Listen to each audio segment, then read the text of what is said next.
60 kilometre வேகத்தில் சூறாவளி காற்று தமிழகத்தில் அடுத்த 6 நாட்களுக்கு மழைக்கு வாய்ப்பு. வங்கக்கடல் பகுதியில் காற்றழுத்த தாழ்வு பகுதி உருவாகியுள்ள நிலையில் தமிழகத்தில் அடுத்த 6 நாட்கள் மிதமான மழைக்கு வாய்ப்புள்ளதாக வானிலை ஆய்வு மையம் தெரிவித்துள்ளது.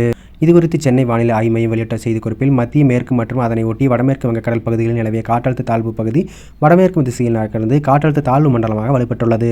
இது வடமேற்கு மற்றும் அதனை ஒட்டி மத்திய மேற்கு வங்கக்கடல் பகுதியில் வடக்கு ஆந்திரா மற்றும் தெற்கு ஒரிசா கடற்கரையோர பகுதியில் நேற்று அதிகாலை கரையை கடந்தது.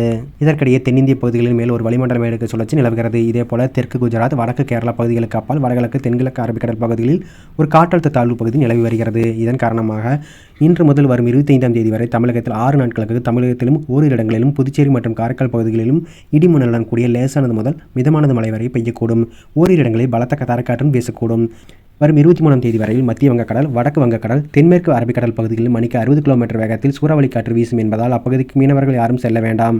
நேற்று காலை 8 மணி நிலவரப்படி கடந்த 24 மணி நேரத்தில் நீலகிரி மாவட்டம் அவலாஞ்சியில் அதிகபட்சமாக 9 சென்டிமீட்டர் மழையும், பந்தலூர் நடுவட்டம் பகுதிகளில் 8 சென்டிமீட்டர் மழையும் பதிவாகியுள்ளது என்று கூறப்பட்டுள்ளது.